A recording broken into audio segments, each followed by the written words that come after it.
Broadway's my beat, from Times Square to Columbus Circle. The gaudiest, the most violent, the lonesomest mile in the world.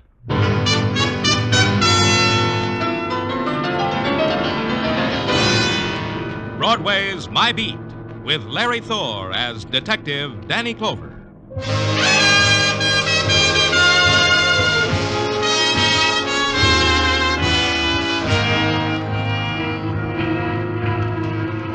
Broadway.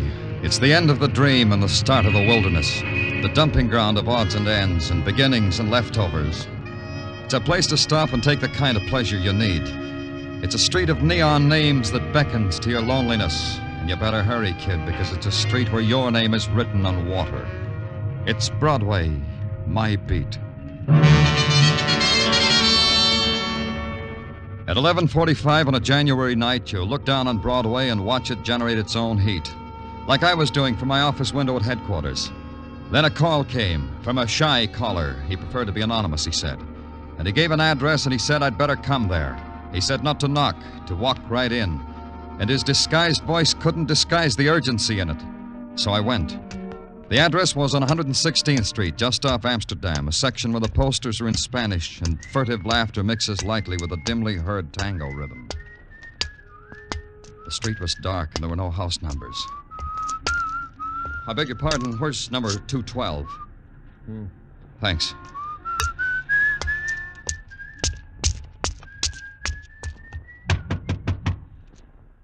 Open up, it's the police. Okay, I'm coming in.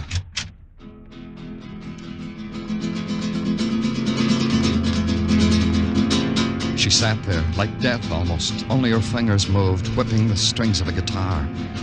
Black hair spread over her shoulders, and frozen eyes, and a single tear. And near her, sprawled on the floor, a man. A man and the knife in his heart. A dead man. What happened here? Who are you? Who is this man?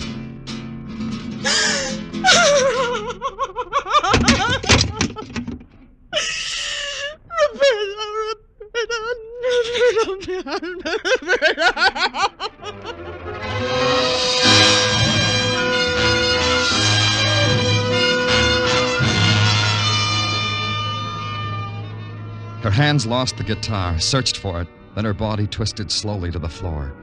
Even in the moment of her final embrace of shock and nothingness, the movement was somehow exquisite and dance-like. And the pattern they made, the girl and the boy, was a pattern of torment and death.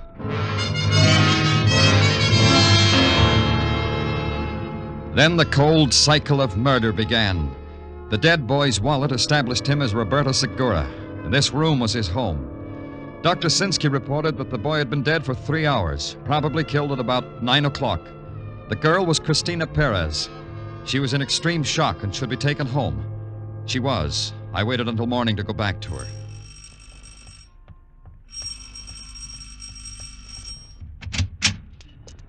Do you desire something, senor? I'm Danny Clover of the police. I want to talk to Cristina Perez. Please, come in, senor. Thank you. It's necessary first to be granted the permission of Don Eduardo. Oh? The father of Cristina. I see. And you're... Cristina is the child of my body also. I am the mother of Cristina. Wait here for a moment, please, senor. Of course. Don Eduardo. Sí, señora. Una persona de policía, señor Clover. Él quiere hablar con Cristina. Ah, sí. I am Don Eduardo Perez, senor. The heritage of my forefathers demands I say you are welcome in my house, but I will not say it for the reason that I abhor your presence. I was told I needed your permission to talk to Cristina. See, I'm asking you for it. Have you observed, senor, that your feet are standing on the tiles of the immortal artist Goya? Everything else in my house is at least of equal value. Some possessions are even more extraordinary. I'm happy for you, Eduardo. Cristina, where is she? Even more extraordinary, more delicate, more fragile. Cristina is such. You mean I can't see her? I think I have made it plain. No, Eduardo, it's all cluttered up. Explain it to me. Your own doctor said my Cristina was in shock. You do not believe your workmen-like doctors? Yeah, I do. Dr. Sinsky's a good workman. He said Cristina should be over it by now. My physician says no. And now you must go, senor. You must have many official duties. I'm glad you said that. I do, Eduardo. Like the murdered boy, Roberto Segura. Did you know him? He was not permitted in my house. Still, Christina was in love with him. She was not with that. But she was with him when he was dying and dead. Maybe she was with him when someone put a knife into him. This you will have to wait to find out, senor. Only until my Christina is well. Until you are permitted to see her. I'll wait. Keep watching over Christina. Don't want her to get lost, Eduardo. She's in your custody. Is that plain, Eduardo?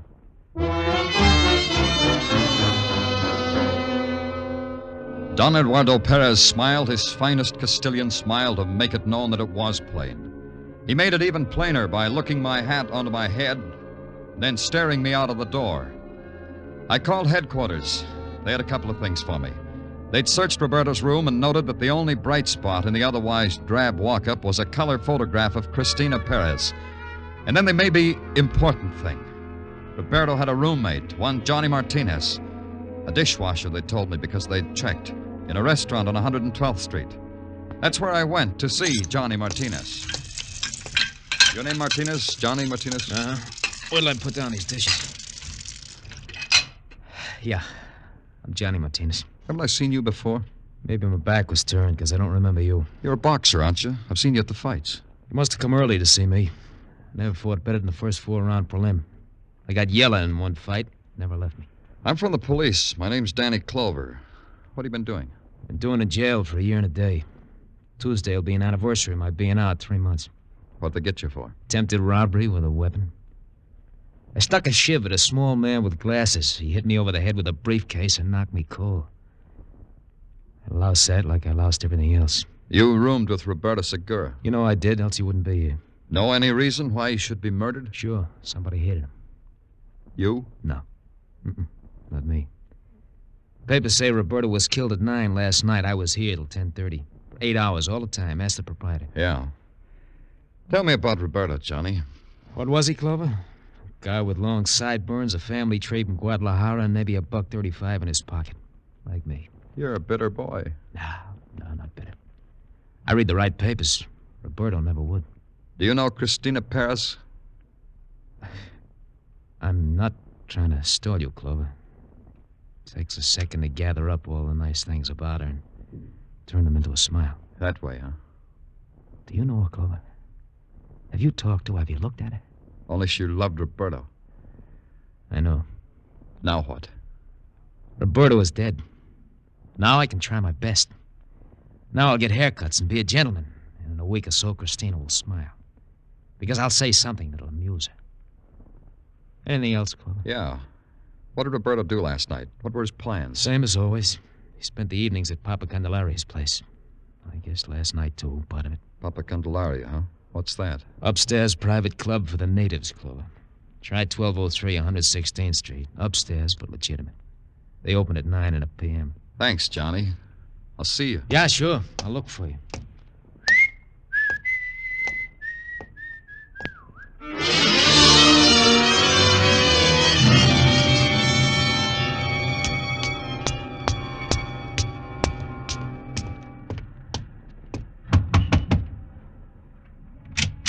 Hello, kid. Who sent you?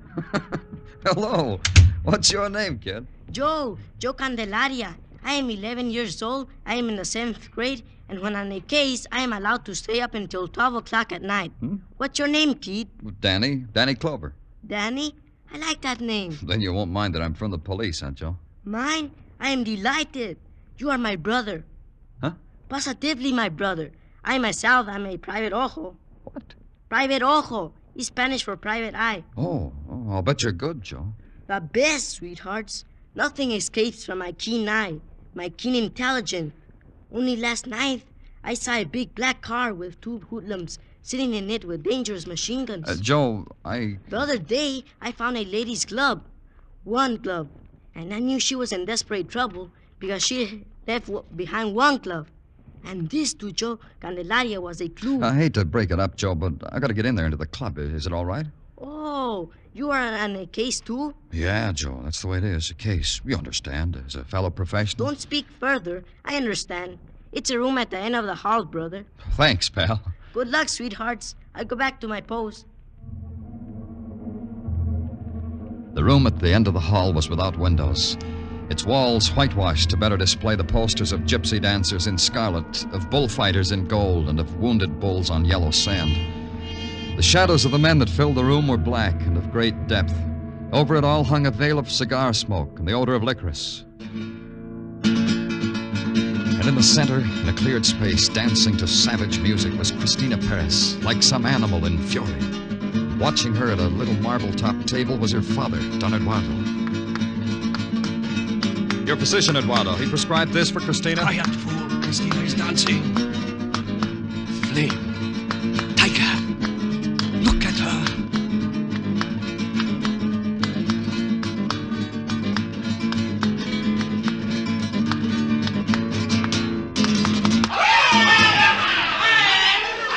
Is it all right if we talk now, Eduardo? Cristina is a sublime artist. Makes me ill to be distracted when she dances. What do you want, senor? I put Cristina in your custody because you said she was too sick to talk to me. She got better fast, didn't she, Eduardo? As you say, senor, she got better fast. You still wish to speak with her? Yeah, I still wish. My Cristina is in her dressing room. It is through those curtains. And down a hall. Yeah.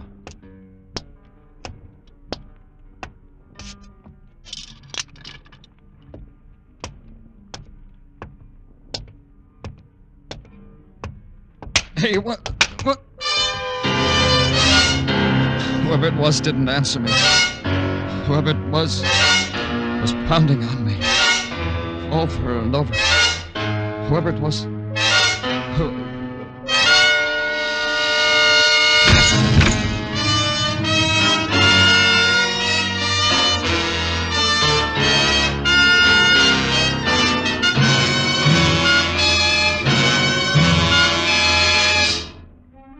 You are listening to Broadway's My Beat, written by Morton Fine and David Friedkin, and starring Larry Thor as Detective Danny Clover.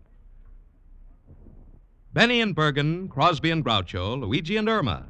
There's a lot of sheer exuberant fun around on CBS in the nighttime. But don't forget that every weekday, Monday through Friday, some fellas who are very good at being entertaining are right here.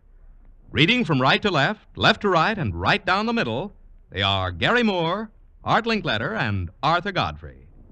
Yes, every day, Monday through Friday, over most of these CBS stations.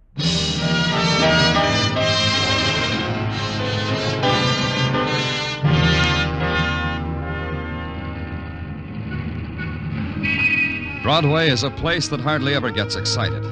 It takes the winning of a war to do that, or the opening of a musical comedy. The best response you can expect for a murdered boy in a cheap room is polite applause. This for maintaining the violent death rate of the city. And a man can lie in an alley in a tortured, painful sleep, and Broadway tiptoes right by him. And the next morning, the man can walk down the subway steps wiping blood off his face, and Broadway will turn its back. It's a tired movie they've seen before. I know all this because it happened to me. No one gave me a backward glance until I returned to headquarters. Then I got clucked over by two mother hens at the infirmary, Dr. Sinsky being efficient and Sergeant Tartaglia being nervous. Does it hurt much, Danny? It hurts, Tartaglia. Well, now, don't you worry about a thing. Just that you should get okay again. Just that your head should look symmetrical. You know, Danny, this is an interesting formation you got on top of your head here. The bump on top of a lump. I could write it up for the journals. Take it easy, Doc. Read me what you got so far, Tartaglia. Yeah, sure, Danny, sure. Now, in the matter of suspects, we have none for the following reasons. The deceased, Roberto Segura, being deceased at 9 o'clock, that lets out Johnny Martinez, who was at his place of business until 10:30. Checked. Senor and Senora Perez in each other's company until 10 p.m. Checked. And about the girl, Cristina... Grab hold to the table, Danny. This might hurt a little. Yeah. Oh! What was that stuff? Here's the bottle, Danny. Yeah, but what is it? A doctor's free sample a commercial laboratory sent me this morning. First time I tried it. Hurts, huh? It's a good sign. The girl, Cristina, Danny. Not only don't we get an alibi from her, we don't get her either. She's missing, Danny. What? Hey, get back on the table, Danny. Where do you think you're going? I got only one place to go, Doc. Get me a squad car to Taglia.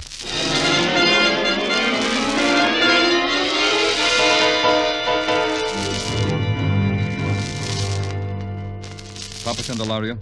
Sí, señor. ¿Qué quiere? I was here last night. You must have seen me. You know who I am. No entiendo, señor. You mean you don't understand English?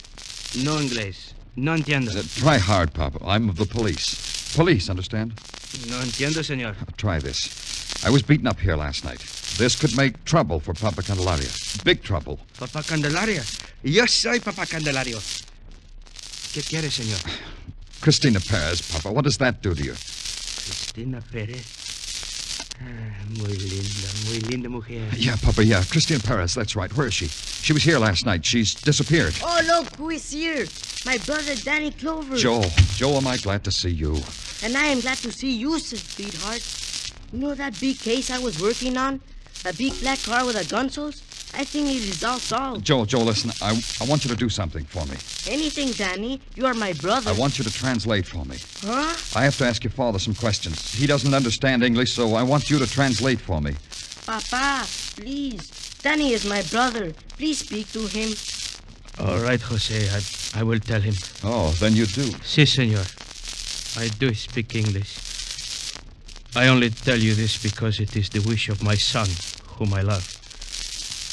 You will find Cristina Perez with her mother at the convent of Santa Cecilia. That is all I can tell you. Oh, Papa, you are my brother. Papa is now a brother to both of us. Huh, Danny? Yeah, Joe. Thank Papa for me, and you too, kid. Thanks, brother.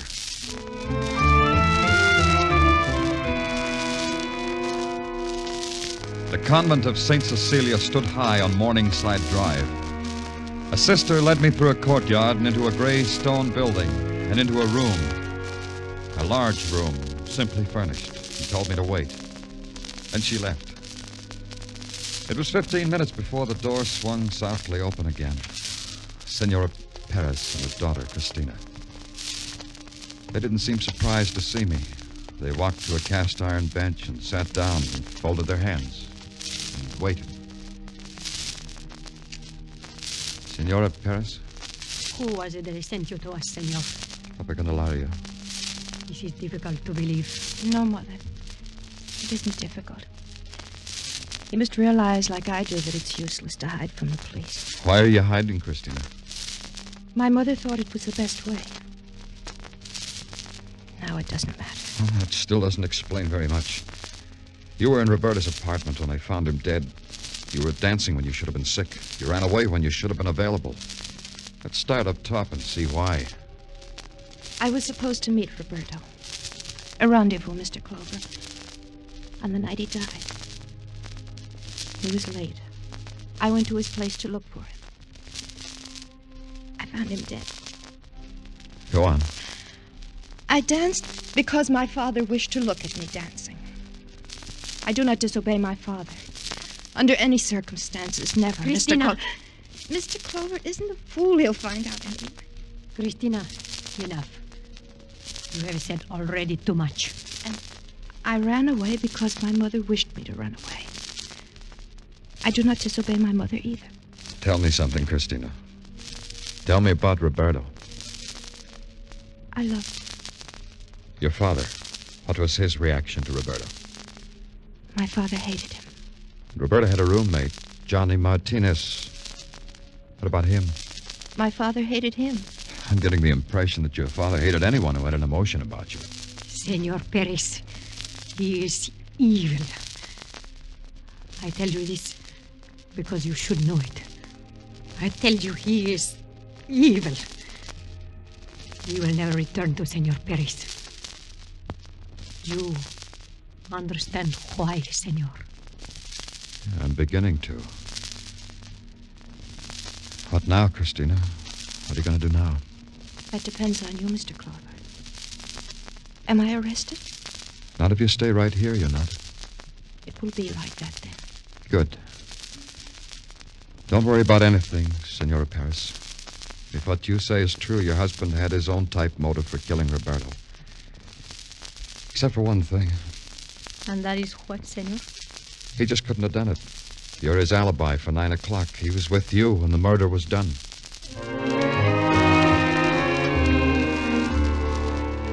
Maria Perez sank to her knees, drew the black lace shawl close about her head. With the fingers of her clasped hands moving endlessly in a kind of torn pleading, began a voiceless prayer. Christina looked at me for a long time, her eyes empty and staring. At the door, I turned back for a moment, and Christina had not moved, had not changed. It was hard to believe that this was the girl who had danced with fury and like flame.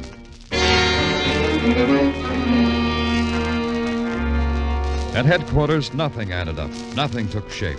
Motives were there, but alibis were there, too. Hard, cold, unbreakable.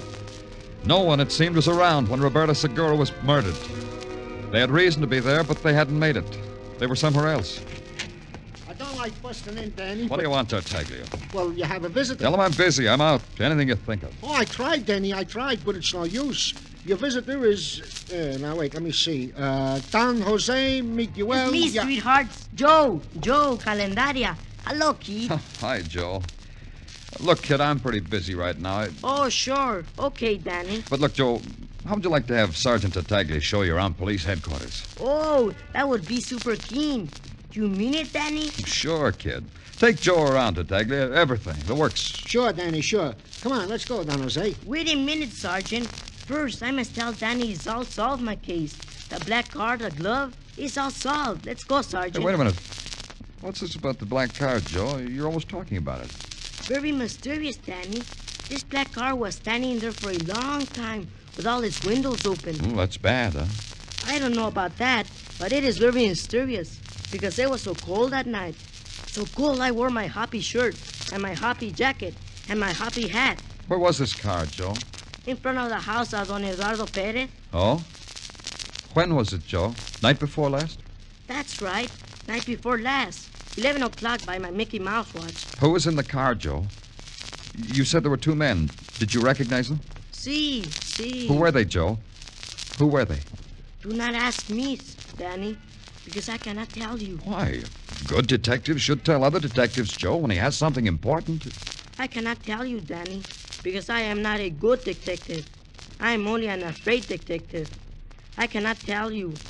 Now I cannot see police headquarters? Oh, sure, Joe. Sure you can see it. Go on, Tartaglia. Take my brother Joe around.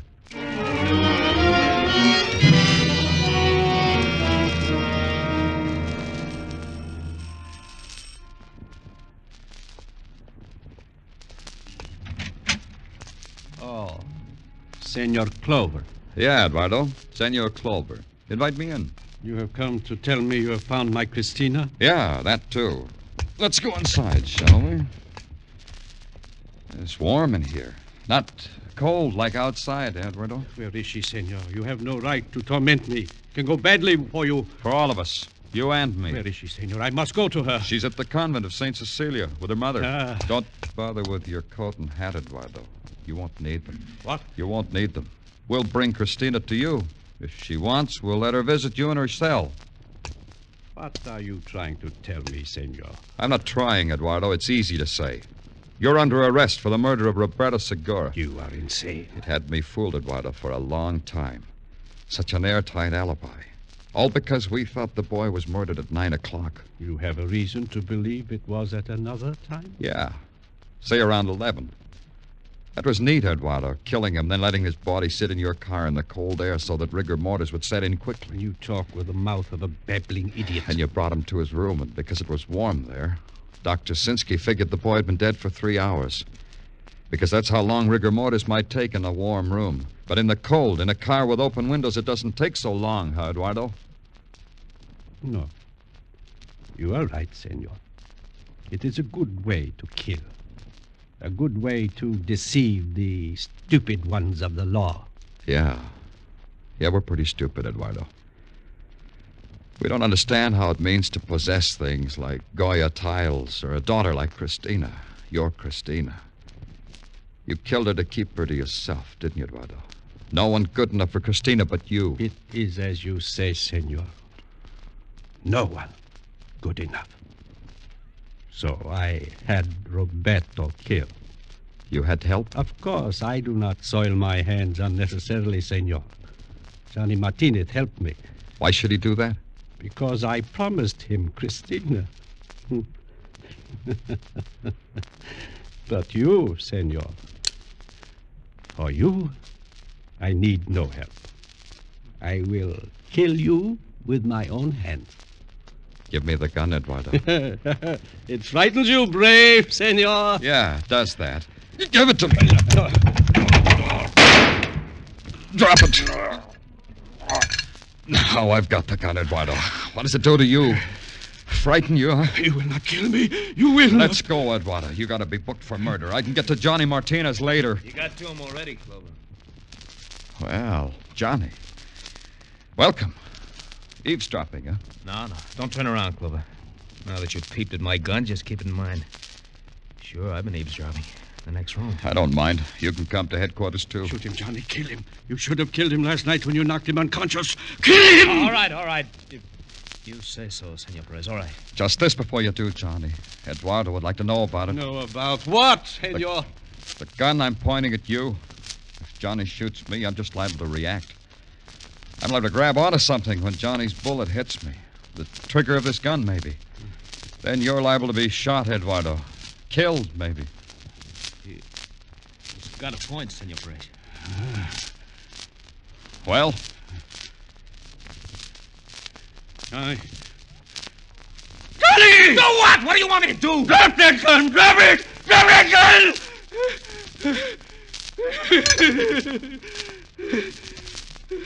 Like I was saying, let's go get booked for murder, huh?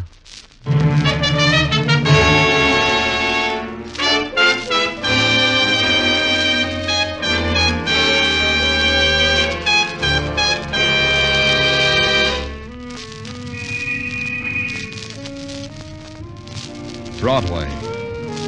It's an enchanted island or a desert of dust. A crazy dance that starts off wild, then winds down to a dirge and blues time. You look at it one way and it's a magician's pitch with golden mirrors and jeweled fountains. Then you blink and the whole thing dissolves. Your hands are bloody from beating against a wall corroded with pain. It's Broadway. The gaudiest, the most violent, the lonesomest mile in the world. Broadway, my beat.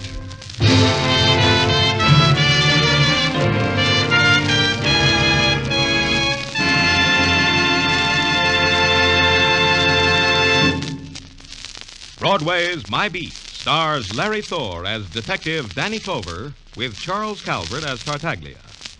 The musical score was composed by Alexander Courage and conducted by Wilbur Hatch, and the program was produced and directed by Elliott Lewis. The cast tonight included Tony Barrett, Jeanette Nolan, Herb Butterfield, Jack Crucian, Michael Ann Barrett, and Armando Corral.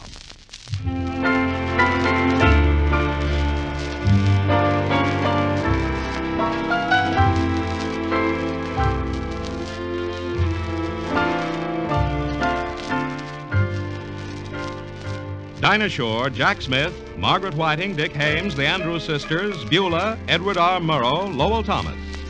These top names in radio are all on CBS regularly. Not once, but 5 times a week. Top news, top color, top reporting. Lowell Thomas and Ed Murrow each are heard for 15 minutes every Monday through Friday in the early evening hours. And then there's the wonderful comedy of Beulah, the Tops and Pops with the Jack Smith, Dinah Shore, Margaret Whiting Show, the grand singing of Club 15's Dick Hames, the Andrews Sisters, and Evelyn Knight. You can hear them all on most of these same CBS stations Monday through Friday evenings. Listen tomorrow night. This is Joe Walter speaking. This is CBS, where Wednesday night is Bing Crosby night, the Columbia Broadcasting System.